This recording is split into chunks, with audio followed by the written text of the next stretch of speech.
ఈ కథ మీకు నచ్చితే లైక్ చేయండి. మీ మిత్రులతో షేర్ చేసి ఈ సాహసయాత్రను వారికి పరిచయం చేయండి. మీ అభిప్రాయాలను కామెంట్ రూపంలో తెలియజేయండి. మన కథలో హీరో పేరు హెన్రీ. హెన్రీకి ప్రకృతి అంటే ప్రాణం, సాహసాలు అంటే మరీ ఇష్టం. హెన్రీ ప్రతిరోజూ మొక్కలతో, పక్షులతో సమయం గడిపేవాడు. వాటితో మాట్లాడటంలో, వాటిని పరిశీలించటంలో అతనికి అంతులేని ఆనందముండేది. ఒకరోజు ఉదయం హెన్రీ ఊరికి దగ్గరలో ఉన్న అడవికి వెళ్లాలని నిర్ణయించుకున్నాడు. కాని అప్పటికే అతనికి తెలియదు, ఆ అడవి అతని జీవితాన్ని మార్చేసే సాహస ప్రయాణానికి దారి తీస్తుందంది.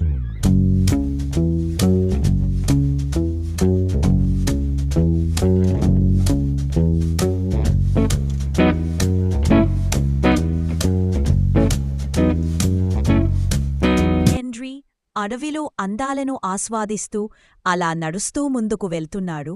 హెన్రీ కంటికి ఆకుల కింద ఏదో మెరుస్తూ కనిపించింది. అది ఏంటోనని ఆసక్తిగా తీసి చూస్తూన్నాడు.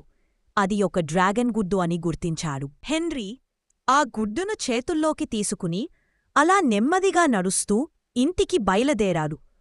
ఆ గుడ్డును భద్రంగా పట్టుకుని హెన్రీ తన ఇంటికి చేరుకున్నాడు.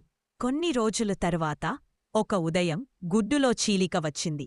అప్పుడు ఏదో మాయాజాలంలా ఆ గుడ్డు మెరవడం ప్రారంభమైంది. అలా మెరుస్తున్న గుడ్డును హెన్రీ ఆశ్చర్యంతో చూశాడు.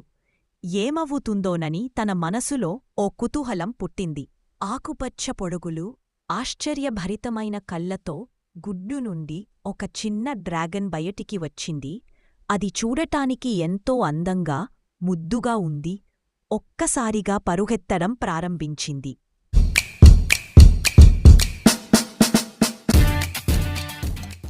ఆ చిన్న డ్రాగన్ను చూసి హెన్రీ హృదయం ఉప్పొంగిపోయింది. హెన్రీ దానికి లియో అని పేరు పెట్టాడు. రోజులు వారాలు అయ్యాయి. లియో వేగంగా ఎదిగాడు. ఆడటం, ఎగరడం నేర్చుకున్నాడు. అతను హెన్రీను సోదరుడిలా ప్రేమించసాగాడు.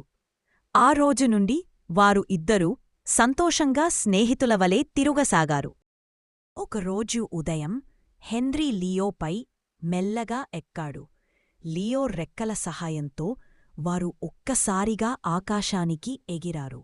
హెన్రీ మరియు లియో ఆకాశంలో ఎగురుతుంటే గ్రామస్థులు ఆనందంతో అభినందించారు. వారిద్దరి మైత్రి అందరికీ ఆశ్చర్యంగా మారింది. ఒకరోజు లియో ఒంటరిగా గాలిలో తన రెక్కలతో స్వేచ్ఛగా విహరిస్తూ అడవిలోకి ఎగురుతున్నాడు. అడవి అందాలు తానిని తానే మర్చిపోయేలా చేశాయి. ఆ అందాలను చూస్తూ అలా అడవిలో తిరుగసాగాడు. కాని అడవిలో మోసగాళ్లైన వేటగాళ్ళు అతన్ని చూశారు. వారి కన్నుల్లో ముసపురితమైన భావాలు కనిపించాయి. లియోను ఎలాగైనా తమదిగా చేసుకోవాలని వారు అనుకున్నారు. లియోను సొంతం చేసుకోవాలన్న ఆశతో వారు ఒక ఉచ్చును ఏర్పాటు చేశారు. మెరిసేరాళ్ళు మరియు మాంసంతో దానిని లోతైన అడవి చాటులో ఉంచారు. అది ఏంటోనని చూడటానికి వెళ్లిన లియోకి ఆ విషయం తెలియక వారు తనకోసం ఏర్పాటు చేసిన ఉచ్చులో పడిపోయాడు. లియో ఆ ఉచ్చు నుండి తప్పించుకోవడానికి ప్రయత్నించాడు. గ్రామంలో హెన్రీ లియో కోసం ఎదురుచూస్తున్నాడు. లియో ఎంతకీ రాకపోయేసరికి హెన్రీ మనసులో భయం మొలకెత్తింది. హెన్రీ అడవిలోకి వెళ్లి లియోను వెతకసాగాడు. చివరకు హెన్రీ భారీ ఉక్కు బంధనంలో బంధించబడి ఉన్న లియోను చూశారు. ఆ రాత్రి హెన్రీ తన గుండె ధైర్యంతో తన మిత్రుడిని రక్షించేందుకు తన వంతు ప్రయత్నం చేశాడు. వేటగాళ్లు హెన్రీని చూశారు. వాళ్లంతా కలిసి లియోను మరియు హెన్రీని చుట్టుముట్టారు. కాని హెన్రీ వెనక్కి తగ్గలేదు. హెన్రీ యుద్ధాన్ని ప్రారంభించాడు.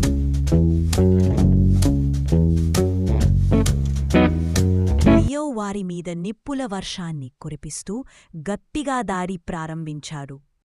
వారు లియో దాడిని తట్టుకోలేక భయంతో పరుగులు తీశారు.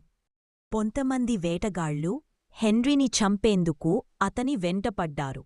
ఇది చూసిన లియో వెంటనే వెనక్కి వచ్చాడు. హెన్రీ తన భయాన్ని ఎదుర్కొని వారితో యుద్ధానికి సిద్ధమయ్యాడు.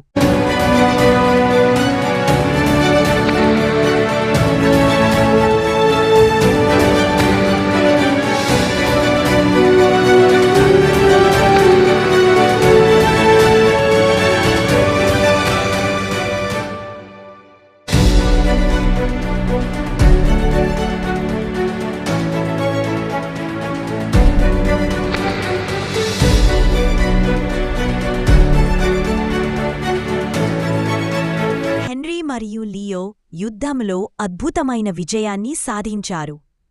హెన్రీ మరియు లియో వారు విజయాన్ని సాధించిన తరువాత తాము వచ్చిన ఊరికి తిరిగి ప్రయాణం ప్రారంభించారు.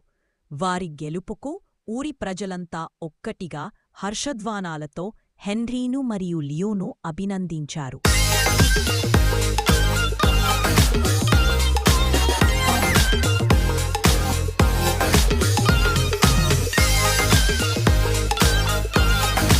ఇలాంటివి మరిన్ని సాహస కథల కోసం మా ఛానల్ను ఇప్పుడే సబ్స్క్రైబ్ చేసుకోండి.